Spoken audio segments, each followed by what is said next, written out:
الذي ببكة مباركا وهدى للعالمين আমি আল্লাহ এই জায়গার মধ্যে মক্কা শহর বলে এইটাই প্রমাণ করতে চাই দুনিয়ার মানুষ এই শহরকে ধ্বংস করার জন্য যারা পরিকল্পনা করবে আমি আল্লাহ তাদেরকে দুনিয়া থেকে বিদায় করে প্রতিহত করব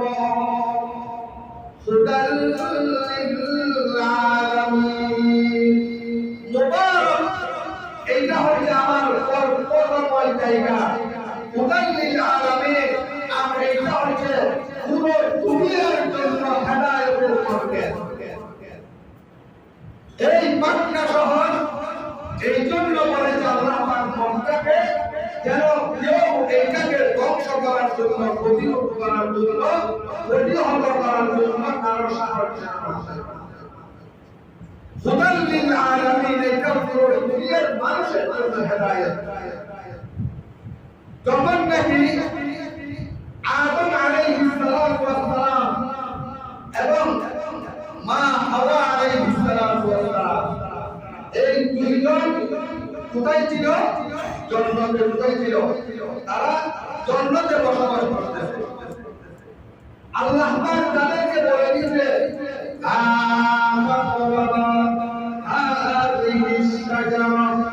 জান্নাতের মধ্যে থাকো আমার উন্নতি করো কিন্তু ওই গাছের পাশে কখনো যাবে না ওই গাছের পাশে যাবে না এবং ওই গাছের কোনো ফল খাবে না একদিন কি হয়ে গেল হযরত হাওয়া আলাইহিস সালাম জান্নাতের বর্ডারের মধ্যে চলে আসলো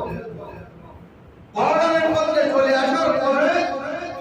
দেখতেছে একজন বিদ্যা লোক দাঁড়িয়ে আছে উপরে শুদ্ধ আসলে এটা শয়তান বলতেছে তুমি কি হাওয়া আরে হ্যাঁ আমি হাওয়া আর তোমাকে একটা কথা বলবো বলেন এই লোকটা তো উপরে নরম হয় আর উনি তো একজন বুড়া সেই জন্য আরো নরম বলতেছে আল্লাহ পাক তোমাদেরকে জান্নাত থেকে বাহির করে দেবে তোমরা জান্নাতে থাকতে চাও না আরে হ্যাঁ চাই বলে তাহলে ওই গাছের একটা ফল খাবে যদি ফল না খাও তাহলে এখান থেকে বাহির করে দেবে আর আল্লাহ পাক ফল না খাইতে জন্য মানা করছে যদি ফল খাও তাহলে এখান থেকে যেতে হবে বাহির করতে হবে এখন হাওয়া ইসলাম বরাবর মানছে হ্যাঁ হবে হয়তো এটা হতে পারে সেই জন্য ওখান থেকে একটা ফল নিয়ে সেই খাইতেছে কাইতে সেই গেল আদম আলাইহিস সালাম শয়তান বলে দিচ্ছে এটা এই ফলটা তোমার স্বামী আদম কো বলে কিন্তু ওনাকে ফলের ব্যাপারে কোনো কথা বলবে না তখন ওনার কাছে ফলটা তখন নিয়ে গেল উনি ফলটা খেয়ে ফেলল এখানে কি আদম আলাইহিস সালামের দোষ আছে এখানে আদম আলাইহিস সালামের দোষ আছে কোনো দোষ নাই আহলে সুন্নাত ওয়াল জামাতের আকীদা ওয়া মা'সিয়াতুর রাসূল সমস্ত রাসূল হচ্ছে বিশ্বাস সমস্ত নবীরা হচ্ছে বিশ্বাস তখন এই ফল খাবার সাথে সাথে মাহিলাদের যে প্রতি মাসে একটা অসুস্থতা হয় পেরিড হয় এটা আবার ইসলামে হয়ে গেল কাপড় পরে গেল এবং আদম আলাইহিস সালামের জান্নাতের কাপড় পরে গেল ভুলে যাওয়ার পরে আদম আলাইহিস সালাম কোনো রকম পাতা নিয়ে নিজের লজ্জা করতে গেছিল আল্লাহ পাক বলতেছে ইহবিত মিনহা জামিয়া তোমরা এখান থেকে বাহির হয়ে যাও ওখান থেকে বাহির হওয়ার সময় ওনাকে বলতে উনি ওখান থেকে বাহির করে দিয়ে শ্রীলঙ্কার কলম্বোর মধ্যে পাঠিয়ে দিল আদম আলাইহিস সালামকে আর মক্কার জিদ্দার মধ্যে পাঠিয়ে দিল হাওয়া আলাইহিস সালামকে হাওয়া আলাইহিস সালামের কবর হচ্ছে জিদ্দার মধ্যে রবিলা একটা জায়গা আছে এটা সূরা বলদের আগে তখন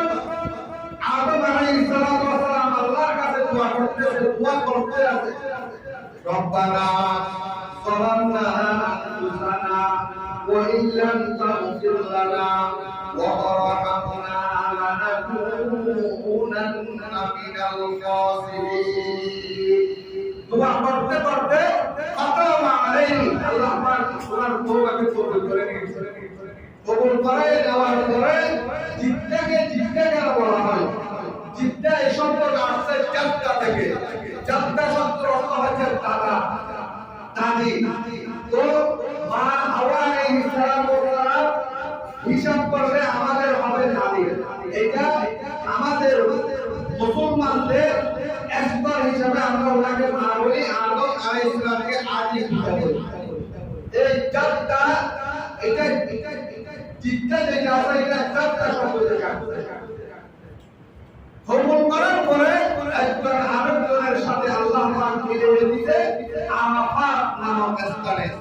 আরাফাতের কোথায় যারা হাজিরা হজ করতে যায় আরাফাত ময়দানে আরাফাকে নাম বলা হয় আরাফা একত্র বলা হয় একজন আরেকজনের সাথে এখানে চিনা হয়েছে জড়িত হয়েছে সেই জন্য আরাফাকে এখন একজন আরেকজনের সাথে দেখা হলো আল্লাহ পাক তাদেরকে ওইখান থেকে বাহির করে দেওয়ার আগে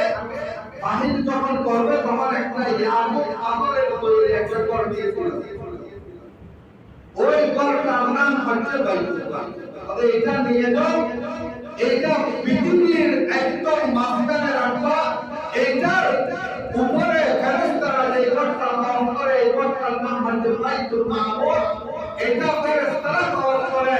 আর দুনিয়ার জমিনের মধ্যে যে ঘরটা দিয়েছে এটার নাম হচ্ছে বাইতুল্লাহ এটা দুনিয়ার মানুষরা তওয়াফ করবে ইবাদত করবে আদম আলাইহিস সালাম ওই ঘরটা ওখানে লাগাইলে পৃথিবীর চতুর্দিক থেকে যদি চাই মক্কা শরীফ কাবার মধ্যে একদম মাঝখানে পৃথিবীর যে কোণা থেকে আপনি উত্তর পশ্চিম দক্ষিণ পূর্ব দিক থেকে যে দিক থেকে হিসাব করবেন এটা একদম দুনিয়ার মাঝখানে তখন আদম আলাইহিস সালাম এটা তওয়াফ করতে লাগলেন উনি মারা যাওয়ার পরে এই ঘরকে তওয়াফ করেছেন শীস আলাইহিস সালাম শীস আলাইহিস সালাম ইন্তেকালের পরে এই ঘরকে তওয়াফ করেছেন এখানে ইবাদত করেছেন হযরত নূহ আলাইহিস সালাম নূহ আলাইহিস সালাম তওয়াফ করার পরে আল্লাহ পাক এই ঘরকে উঠাইয়া নিয়ে গেলেন আসমানের মধ্যে